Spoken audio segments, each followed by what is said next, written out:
ముఖ్య కారణం ఏంటంటే 2024 ఇదే రోజున మేము కొంతమంది కార్యకర్తలము అందరూ కలిసి పార్టీ స్థాపించిన రోజు ఈ రోజు కాబట్టి సంవత్సరం పూర్తయిన శుభ సందర్భంగా ఈ కార్యక్రమం మనం పెట్టడం జరిగింది.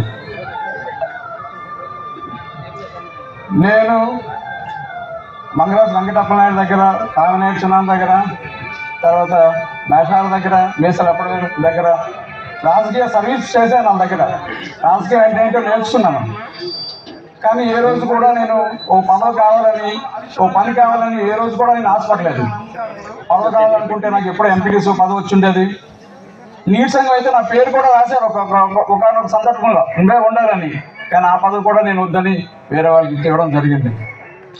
నేను రాజకీయాల్లో సర్వీస్ చేయడం తప్ప పదవి గురించి ఎప్పుడు నేను ఆలోచించలేదు.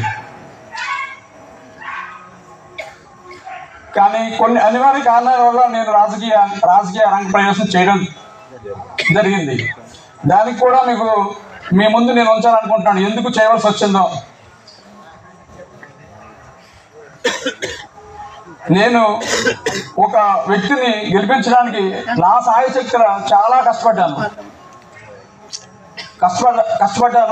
గెలిపించుకున్నాం, అందరూ కలిసి గెలిపించుకున్నాం. ఆ వ్యక్తి నేను ఎవరో ఒక కార్డు కావాలనో, పెన్షన్ కావాలనో అడిగితే దాన్ని పక్కన పెట్టి వేరే వాళ్ళకి చేయడం జరిగింది. అది కాకుండా పూర్వకాలం నుంచి నీట్ సంఘం స్టార్టింగ్ నుంచి నీట్ సంఘం అంటే మేసన్ ఇప్పుడు డాబరామ్మ గారు, మాయ గారు ఉన్నప్పుడు కానీ, మన తిరుపతి గారు కానీ ఆ పదవి మేసన్ అప్పటిదని చెప్పి ఇవ్వడం జరిగింది. అది ఎప్పుడు కూడా దాన్ని పోటీ పెట్టడం కూడా చేసేవారు కాదు. కానీ గతసారి నీట్ సంఘం వచ్చినప్పుడు మేసేటప్పుడు ఇవ్వకుండా అడ్డుకోవడానికి చాలా ప్రయత్నాలు చేశారు. ఒకనొక రోజు మా మాయ గారు నేను ఇదే ప్లేస్లో ఒక 3 గంటల సేపు చర్చించాం. ఏంటంటే నువ్వు సిరిపురం వదిలి వెళ్ళడం తప్పు, నువ్వు వెళ్ళబట్టే అలా ఉంది పరిస్థితి, మనం కలిసి ఉంటే బాగుంటుంది. నాకు ఈ పార్టీలో ఉన్నాను కానీ చాలా ఇబ్బందులు ఎదుర్కొన్నాను. 1 కాదు 2 కాదు, చాలా ఇబ్బందులు ఎదుర్కొన్నాను. నేను 4 పేజీలు లేఖ రాసి ఎంపీపీ గారికి ఈ పార్టీ నుంచి నేను రిజైన్ చేస్తాను, నేను ఈ పార్టీలో ఉండలేను అని చెప్పి కూడా ఎంపీపీ గారి దగ్గరికి ఆయన వెళ్ళడం జరిగింది. అయితే ఎంపీపీ గారు అది విని నేను ఇలా జరుగుతుందని మీకు అనుకోలేదు, ఈసారి నుంచి ఏదైనా నేనే చూసుకుంటాను, మీరు మాత్రం ఆ పని చేయొద్దని ఆయన మళ్ళీ ఆయనకి చెప్పి ఇదే పార్టీలో కొనసాగినట్టు చేయించారు. కానీ అవతల వ్యక్తుల్లో మార్పు రాలేదు. మళ్ళీ అదే పని, అదే పీయుత్తులు, ఆ శక్తులు అదే పీయుత్తులతో మళ్ళీ అదే పని చేస్తూ ఉండేవారు. కానీ ఆయన ఏమన్నారంటే ఈసారి మాత్రం మనందరం కలిసికట్టుగా పార్టీని ముందుకు తీసుకెళ్దామని అన్నారు. దురదృష్టవశాత్తు ఆయన అనారోగ్య కారణంగా చనిపోవడం జరిగింది. ఆ తర్వాత వచ్చేది ఫస్ట్ ఎలక్షన్ నీట్ సంఘం. మేమనుకున్నాం ఏమంటే నీట్ సంఘం మాయం కదా, మన కుటుంబానికి ఇస్తారు అని అనుకున్నాం. కానీ కొంతమంది వ్యక్తులు మేసేటప్పుడు చనిపోయి 3 నెలలకే అతన్ని ఆ కుటుంబాన్ని పక్కన పెట్టి వేరే వాళ్ళకి పదవులు పంచుకోవడం జరిగింది. పంచుకోవడం అంటే పలానా వ్యక్తికి పలానా నీట్ సంఘం, పలానా వ్యక్తి పలానా ఎంపీటీసీ, పలానా వ్యక్తికి సర్పంచ్ అని డిసైడ్ చేసుకున్న తర్వాత ఇక గత్యంత లేని పరిస్థితిలో ఇదేంటిది చనిపోయి 3 నెలలకే మేసేటప్పుడు కుటుంబాన్ని పక్కన పెట్టడం ఏంటి? సరే, ఇంతకుముందు మనం ఇదే పార్టీలో అందరూ లేకపోయినా కష్టపడి పార్టీని ముందుకు తెచ్చాం, ఈ పరిస్థితి ఇలా ఉంటే మనం ఏంటని అటువంటి పరిస్థితుల్లో నేను రాజకీయ రంగ ప్రవేశం చేయడం జరిగింది. ఆ నీట్ సంఘం ఎలక్షన్కి మీరందరూ సహకారంతో నేను కైవసం చేసుకోవడం జరిగింది. అంటే ఎందుకు చెప్తున్నానంటే పేదలు అంటే మేసినప్పటికీ ప్రాణం. అటువంటి మేసాలప్పుడు ఉంటేనే ఈ పార్టీ ఉంటుంది. అటువంటి మేసాలప్పుడు చనిపోయిన 3 నెలలకే పార్టీని పక్కన పెట్టి ఆయన పక్కన పెట్టి ఆయన కుటుంబాన్ని పక్కన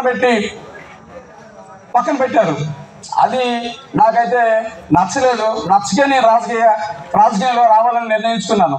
లేకపోతే ఇంతకుముందు నాకు పదవి కావాలంటే ఎప్పుడో ఎంపీటీసీ వచ్చేది, నీట్ సంఘం వచ్చేది, వేరే పదవులు నేను పోటీ చేసి గెలిచే సత్తా ఉన్నా కూడా నాకు పదవులతో సంబంధం లేదు, సర్వీస్ చేయాలని ఆలోచిస్తూ ఉండేవాడిని. కానీ ఈ విధంగా పక్కన పెట్టడం వల్ల నేను రాజకీయాల్లో దిగవలసి వచ్చింది.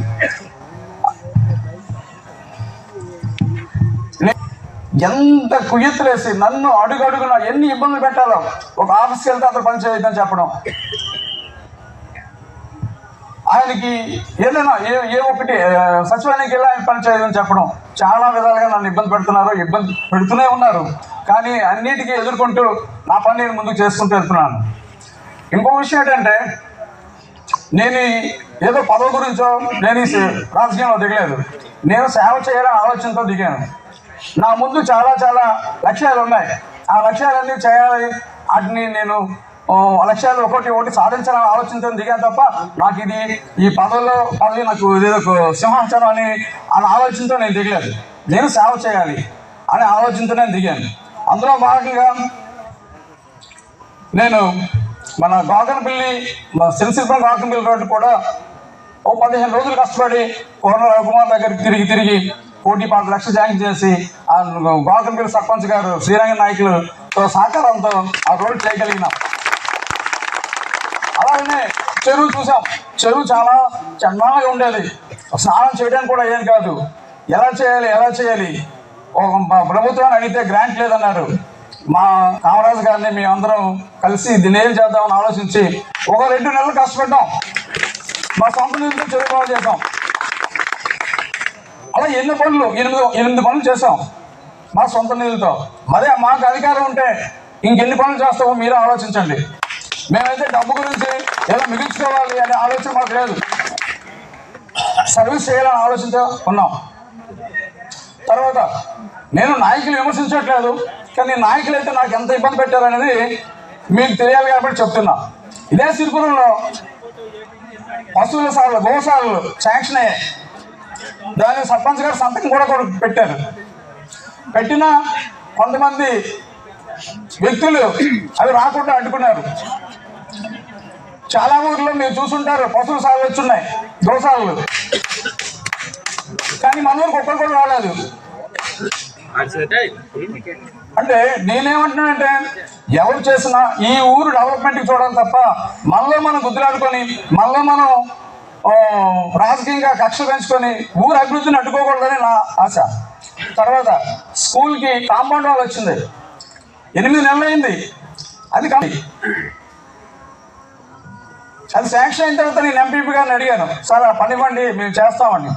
నేను వేరే వాళ్ళకి మాట ఇచ్చానన్నారు. సార్ ఆయనకే ఇచ్చి మీరు చేయించండి, మాకు 10th సెంటర్ వచ్చేటట్టు కృషి చేయండి అని చెప్పాం. అలాగే అన్నారు. ఆ పని కూడా మొదలు పెట్టలేదు. చేస్తా ఉన్నాను, ఈరోజు కూడా పని చేయలేదు. అంటే నేను వ్యక్తులను విమర్శించట్లేదు, ఊరు అభివృద్ధి ఆగిపోతుందని చెప్తున్నాను తప్ప నేను ఆ విమర్శించట్లేదు. అంటే నాయకత్వం మనలో మనం ఎన్నున్నా రాజకీయంగా ఎదుర్కొందాం, కానీ ఊరు అభివృద్ధికి వచ్చేసరికి ఓ తాటి మీద ఉందాం అన్నాం.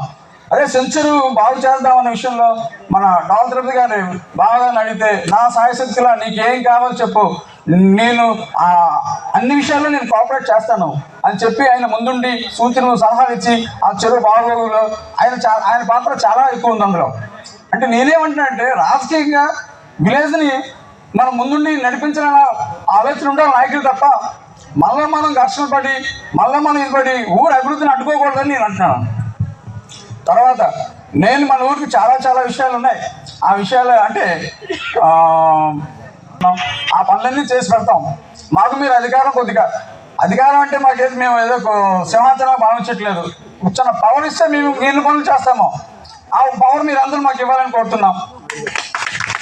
తర్వాత కొంతమంది అనుకుంటున్నారు, కొంతమంది చెప్తున్నారు, ఇది కొద్ది రోజుల్లో ఉంటాడు, మళ్ళీ అందులో కలిసిపోతాడు, అంతా కలిసిపోతాడండి. అది జరగని పని. నాకు పార్టీ లేదు.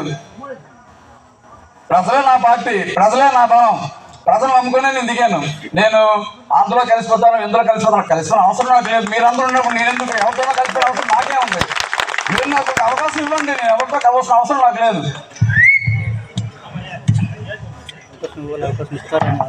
మీరందరూ ఆ అవకాశం నాకు ఇస్తారని కూడా నేను మంచి నమ్మకంతో ఉన్నాను. నేను ఫస్ట్ నుంచి మీకు తెలుసు, నేను నేనేదో సంపాదించుకోవాలి, ఏదో చేసుకోవాలని ఆశ నాకు లేదు. కష్టపడడం, నలుగురు ఉపయోగపడడం అనేది నా ధ్యేయం.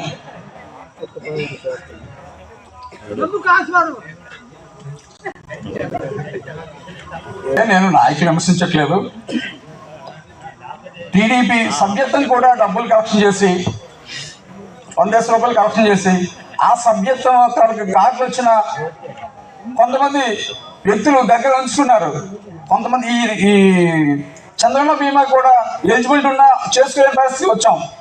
డబ్బులు కలెక్షన్ చేశారు, కార్డులు వచ్చాయి, ఇంట్లో రాస్తున్నారు. ప్రజలకి పంచిపెట్టలేదు. పంచిపెట్టమని 3-4 సార్లు చెప్పినా ఈ రోజు కూడా పంచిపెట్టలేదు. ఇంకా అక్కడే ఉన్నాయి. అంటే నాయకత్వం అనేది ఒక ఇగోతో, ఒక స్వార్థంతో కాదు, సర్వీస్ చేయాలని ఆలోచనతో ఉండాలని నేను ఆ నాయకులు కూడా నేను కోరుకుంటున్నాను. తెలియజేస్తున్నాను. మరి ఇది సభ అంటే ఎందుకు ఏర్పాటు చేశామని మీరు అనుకోవచ్చు. ఇది 2025 నుంచి ఈ 25కి మనము నుంచి 25/6లోనికి అడుగు పెడుతున్నాం. కాబట్టి మనం ఈ నూతన సంవత్సరానికి ఒక శుభాకాంక్షలు తెలియజేయడానికే ఈ సభను ఏర్పాటు చేసుకున్నాం. అందులో మన నాయకుడిగా ఈసారి సర్పంచ్ పదవిని పోటీ చేసి దానికి నిలబడడానికి మనకి ఇంతకు ముందు కాంచి మీ అందరికీ తెలుసు, దోవ రావణ గారిని మనం అందరము బలపరచడానికి సిద్ధపడి ఉన్నాం. మీ అందరి ఆశీస్సులు అతనికి ఉంది. ఈసారి ఈ ఒక్క అవకాశాన్ని అతనికి ఇవ్వండి. అతడు చేసే మంచి పనులు అయితేనేమి మనందరికీ తెలుసు. మేమందరము కలిసి సంవత్సరం నుంచి ఒక కమిటీగా ఏర్పడి కొన్ని కార్యక్రమాలు చేపట్టినాం ఈ గ్రామంలో. అది కూడా మా సొంత నిధులతోటి. ఎవరు మాకు ఒక్క రూపాయి కూడా సహాయం చేయలేదు, మేము అడగలేదు కూడా. కాబట్టి మన చెరువు పరిస్థితి చూసి అందరం కూడా ఇది బాగు చేయాలనేటటువంటి దృష్టితోటే ఆ చెరువుని బాగు చేసి కనీసం తలకొరవి పెట్టడానికి కూడా సరైన నీళ్ళు తీసుకోవడానికి కూడా ఆ చెరువు బాగులేకపోయింది అప్పుడు. కాబట్టి ఆ చెరువుని బాగు చేసి అందరికీ దాన్ని ఇప్పుడు అప్పచెప్తున్నాం. అదేవిధంగా ఎవరు ఏది కోరుకున్నా ఒక్కొక్కరు అడిగారు, ఇంక మన ఖర్చులకు నీరు వచ్చేటటువంటి బట్టి బాగు చేయమన్నారు. చేయమంటే అది కూడా మా సొంత నిధులతోటి ట్రాక్టర్లు పెట్టి కుక్కలను పెట్టి అది పూడ్చి నీరు వచ్చినట్టు చేసాం కచ్చరులు. అదే కాక మన కాలనీలో కూడా ఒక కాలువ ఎవరు వచ్చినా కట్టలేదు అని మాకు మరుపెట్టుకున్నారు ప్రజలందరూ కూడా. అప్పుడు కూడా ఆ కాలువను కూడా మేము మా సొంత డబ్బులతో చేసి ఆ కాలువను చేసి పెట్టాం. ఆ విధంగా ఇక్కడ బట్టి తీయమన్నారు, బలరాంపేట నుంచి మనం కొచ్చరుకు వచ్చే బట్టి. ఆ బట్టి కూడా మా సొంత డబ్బులతో 3 రోజులు కొక్కలను పెట్టి పనిచేయించినాం. బలరాంపేట కూడా మాకు ఈ రోడ్డు అవ్వకపోతే మాకు ఒక ట్రాక్టర్ కూడా లోపలికి వెళ్ళి మాకు వ్యవసాయానికి పొలంలోకి వెళ్ళడానికి అవ్వకుండా ఉంది. ముందు మడులు ఉడిసిస్తే వెనక మాకు తావలేదు, మాకు ఏడ్ చేయమంటారు ఈ సంవత్సరం అంటే అప్పటికప్పుడు మేము వెళ్ళి మీరే పని చేసుకోండి, ఒక కుక్కలను పెట్టి పని చేసుకోండి, మీకు ఎంత ఖర్చు అయితే అంత మేము ఇస్తామని మేము ఇచ్చిన వాళ్ళం. కాబట్టి మేము కృషితోటి అందరము మా పార్టీలతో పెద్ద సంబంధం లేదు, అందరం కూడా ఒకటై ఉంటామనేసి ఒక మంచి కార్యక్రమాన్ని చేపట్టి ఈ కార్యక్రమానికి రమణ ముందు నడిపిస్తామని మీ అందరి ముందు కూడా నేను చెప్తాను. అతని వెనకప్పుడు ఎన్నదాలుగా మేము ఉంటాం. కాబట్టి మీ ప్రజలందరూ కూడా అతన్ని గెలిపించి ఈ ఒక్క అవకాశాన్ని అతనికి ఇవ్వండి. ఎలక్షన్స్ ఎప్పుడు వచ్చినా పర్వాలేదు, మీరు ఈ అవకాశాన్ని ఇచ్చి అతన్ని గెలిపిస్తారని మరీ ఆశిస్తూ మీకు నమస్కరిస్తున్నాను.